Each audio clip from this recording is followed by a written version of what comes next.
আপনাদের সকলকে জয় যিশু। আশা করি আপনারা সবাই ভালো আছেন। আজকে যে বিষয়টা নিয়ে আমরা ঈশ্বরের বাক্য থেকে শিখব সেটা হচ্ছে ঈশ্বরের কাছে আসা এবং ঈশ্বরের সাথে থাকা। দেখুন, ভালো একটা আত্মিক জীবন, একটা সত্যিকারের আত্মিক জীবনকে ধরে রাখার জন্য ঈশ্বরের কাছে আসারও দরকার আছে, ঈশ্বরের সাথে থাকারও দরকার আছে। আমরা মোশির নাম হয়তো অনেকে শুনেছি। তিনি অনেক বড় একজন নেতা ছিলেন, যিনি পুরো ইসরায়েল জাতিকে মিশর দেশ থেকে, মিশরের বন্দিদশার হাত থেকে বার করে এনেছিলেন।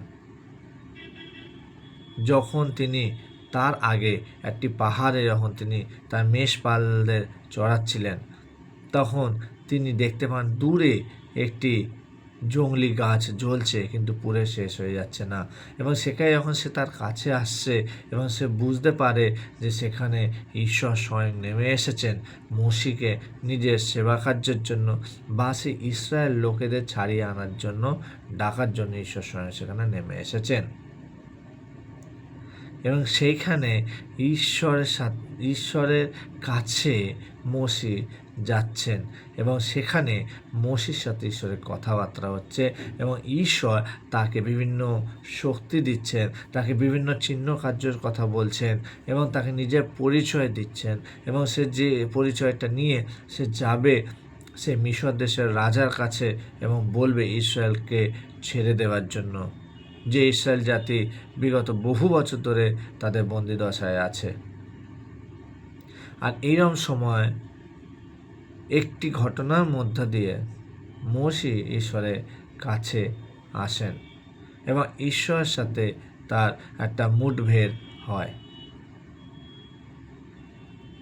কিন্তু তারপরে আপনি মোশির যদি সারা জীবন নিয়ে এটা যদি পড়েন বাইবেল থেকে, দেখবেন যে তারপর কিন্তু মোশি কখনো ঈশ্বরের সাথ কিন্তু ছাড়েনি। তিনি সবসময় ঈশ্বরের সাথে থাকতেন, যা কিছু করতেন ঈশ্বরকে জিজ্ঞাসা করতেন, যা কিছু করতেন ঈশ্বরের পরামর্শ নিয়ে করতেন। বাইবেলে এও লেখা আছে, এমন এক জায়গায় লেখা আছে যখন ঈশ্বর তাকে বলছেন যে যাও তোমরা জর্দন পার হয়ে চলে যাও এবং আমার সমস্ত আশীর্বাদ এবং সবাই আমার সাথে থাকবে এবং আমার স্বর্গদূতও আমার সাথে থাকবে, কিন্তু আমি তোমার সাথে আর থাকবো না। কিন্তু মোশি এত ভালোবাসতেন ঈশ্বরের সাথে থাকা, তিনি বললেন আমার এইসবের কিছুর দরকার নেই, প্রভু তুমি যদি আমাদের সাথে না যাও তাহলে আমিও এই জায়গার থেকে যাব না। তার মানে মোশির খুব ভালো লাগতো ঈশ্বরের সাথে থাকার। তিনি খুবই শক্তিশালী হয়ে যেতেন যখন তিনি ঈশ্বরের সাথে থাকতেন। আর তিনি বারংবার ঈশ্বরের কাছে গেছেন, ঈশ্বরের সাথে কথা বলেছেন, ঈশ্বরের পরামর্শ নিয়েছেন। এই জন্য তিনি বর্তমান দিন পর্যন্ত খ্রিস্টীয় জাতির জন্য একটা অনেক বড় নেতা হিসেবে উদাহরণস্বরূপ হয়ে রয়েছেন। আমি আজকে যেটা বলতে চাই সেটা হচ্ছে আমাদের ঈশ্বরের কাছেও থাকতে হবে আর ঈশ্বরের সাথেও থাকতে হবে। এই জন্যই ঈশ্বর মোশিকে সার্টিফিকেট দিচ্ছেন যে এ আমার সবথেকে বিশ্বাসযোগ্য দাস, কারণ মোশি ঈশ্বরের কাছেও যেতেন আর ঈশ্বরের সাথেও থাকতেন। সর্ব বিষয়ে তিনি ঈশ্বরকে আগে রাখতেন, সর্ব বিষয়ে তিনি ঈশ্বরের কাছে যেতেন, তার পরামর্শ নিতেন এবং সঙ্গে সঙ্গে তিনি যেখানেই যান না কেন, তিনি যেখানেই কিছু করুন না কেন, তিনি সবসময় ঈশ্বরকে বলতেন প্রভু তুমি আমার সাথেও থাকো। তাই তিনি ঈশ্বরের কাছেও যেতেন বারংবার আর ঈশ্বরের সাথেও থাকতেন। অনেক সময় আমাদের জীবনের ক্ষেত্রে কি হয়, আমরা অনেকবার হয়তো ঈশ্বরের কাছে তো যাই, কিন্তু গিয়ে যখন আমাদের কথাবার্তা শেষ হয়ে যায় তখন আমরা অনেক সময় ঈশ্বরকে বিভিন্নভাবে বলে থাকি যে ঈশ্বর তুমি এখানেই থাকো, কারণ আমি তোমাকে আমার সাথে নিয়ে যেতে পারবো না। আবার অনেক সময় এইরকমও হয় যখন আমরা ঈশ্বরকে সাথে তো নিয়ে চলি কিন্তু তার কাছে আসি না।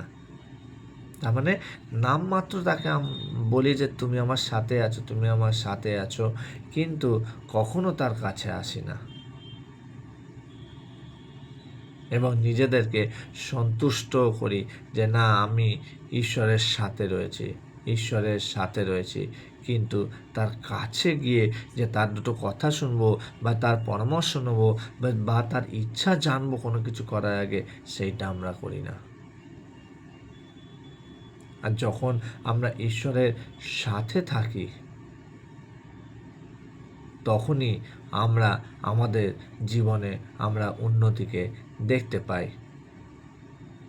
দেখুন, ঈশ্বরের কাছে কেন যেতে হবে? ঈশ্বরের কাছে যেতে হবে তার উপস্থিতি থাকার জন্য, তার শক্তি প্রাপ্ত করার জন্য, তার ইচ্ছা এবং তার পরামর্শ নেওয়ার জন্য। আর ঈশ্বরের সাথে কেন থাকতে হবে? যেন তার দেয়া সেই শক্তিকে আমরা যেন ব্যবহার করতে পারি, তার দেওয়া পরামর্শ মতো আমরা আমাদের জীবনটাকে চালাতে পারি, তার দেওয়া যোজনা অনুসারে, তার দেওয়া ইচ্ছাগুলো অনুসারে যেন আমরা আমাদের জীবনটাকে এগিয়ে নিয়ে যেতে পারি। এই জন্য আমার প্রিয় শ্রোতাবর্গ, ঈশ্বরের কাছে শুধু গেলে হবে না। এই নয় যে আপনি ঈশ্বরের কাছে গিয়ে যাচ্ছেন, আবার তাকে ছেড়ে দিয়ে নিজের দুনিয়াতে আপনি ব্যস্ত হয়ে পড়ছেন। আবার এটা করলেও হবে না যে মুখে খালি যদি আমরা বলি ঈশ্বর আমাদের সাথে আছে, অথচ কখনো আমরা তার কাছে যাই না, কখনো তার কাছে আমরা বসি না, কখনো তার সাথে আমরা কথা বলি না, কখনো তার সাথে আমরা কোনো পরামর্শ নিই না। আর যদি বলি ঈশ্বর আমাদের সাথে আছেন বা আমি ঈশ্বরের সাথে আছি, তা সেটাও ভুল। এবং উভয় ক্ষেত্রে কী হয়, আমাদের আত্মিক জীবনে অনেকবার আমাদের হোঁচট খেতে হয়। তাই এটা খুব ভীষণ দরকার আছে যেন আমরা ঈশ্বরের কাছেও আসি, ঈশ্বরের সাথেও থাকি।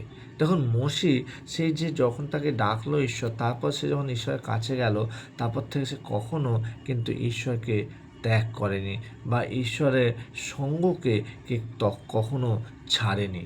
আর তাই ঈশ্বর তাকে সার্টিফিকেট দিচ্ছেন যে মোশি হচ্ছে আমার সবথেকে বিশ্বাসযোগ্য একজন দাস। তাই শ্রোতাবর্গ, এটা খুবই দরকার আমাদের আত্মিক জীবনে আমরা ঈশ্বরের কাছে আসি, ঈশ্বরের সাথে যেন থাকি। এই দুটোই একসঙ্গে চলতে হবে। যেমন একটা রেল লাইনের যদি ট্র্যাক দুদিকে না থাকে, তাহলে ট্রেনটা ঠিকভাবে যেতে পারবে না, অ্যাক্সিডেন্ট হয়ে যাবে। যদি একদিকে রেলের ট্র্যাক থাকে আর একদিকে যদি রেলের ট্র্যাকটা বা লাইনটা না থাকে, তাহলে কি ট্রেন চলবে? চলবে না, ট্রেনটা পড়ে যাবে, অ্যাক্সিডেন্ট হয়ে যাবে। ঠিক এইরকমভাবেও আমরা যদি ঈশ্বরের কাছে আসা এবং ঈশ্বরের সাথে থাকা, এই দুটোকে যদি একসাথে নিয়ে না চলি, তাহলে আমাদের জীবনেও দুর্ঘটনা ঘটবে এবং আমরা কী হয়ে যাব না, আমরা ক্ষতিগ্রস্ত হয়ে যাব আমাদের জীবনে।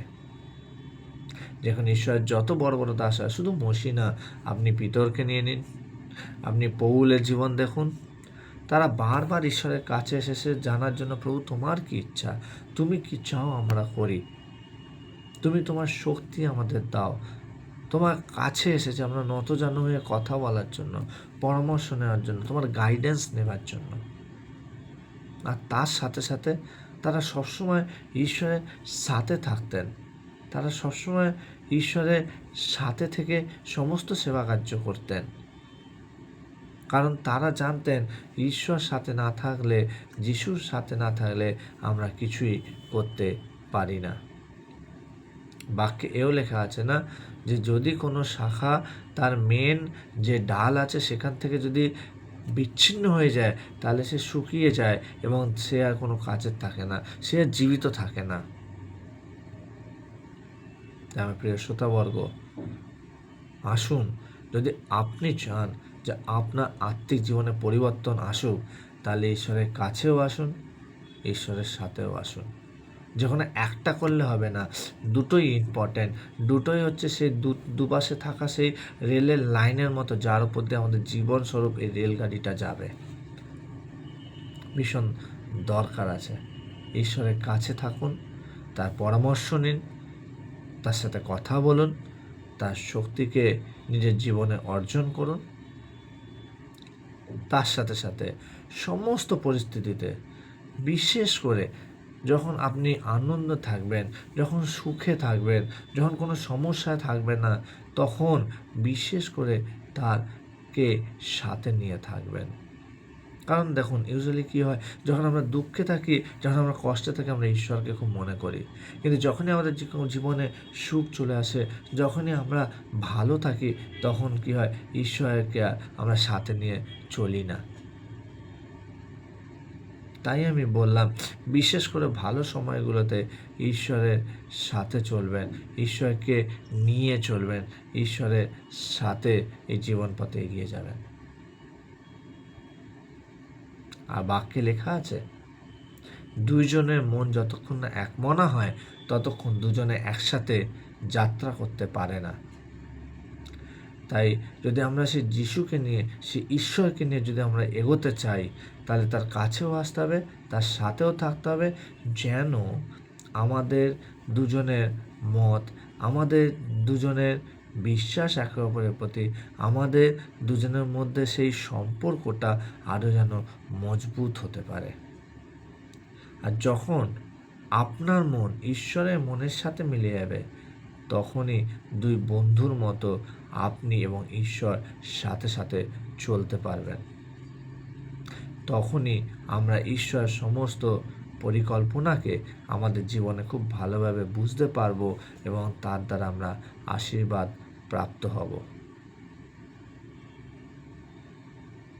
তাই আসুন আমরা এমন একটা আত্মিক জীবনের গৃহ নির্মাণ করি, বা এমন একটা আত্মিক জীবনের গাড়িকে সেই রেল লাইনের ওপর দিয়ে চালায়, যার একদিকে থাকবে ঈশ্বরের কাছে থাকা, ঈশ্বরের কাছে আসা, এবং একদিকে থাকবে ঈশ্বরের সাথে থাকা। ঈশ্বরের কাছে আসা, তার পরামর্শ, তার জ্ঞান, তার গাইডেন্স পাওয়ার জন্য, তার শক্তি পাওয়ার জন্য, আর ঈশ্বরের সাথে থাকা সেই শক্তিকে ব্যবহার করার জন্য, আর ঈশ্বরের সাথে থাকা যেন আমাদের কাজের মধ্যে সেই ঈশ্বর যেন তার গৌরব এবং মহিমা পেতে পারেন। এই বাক্যর দ্বারা ঈশ্বর আমাকে আপনাদের আশীর্বাদ করুন এবং ঈশ্বরের আত্মা আমাদেরকে এই বাক্যটা বুঝতে সাহায্য করুন। পুনরায় সকলকে জয় যিশু।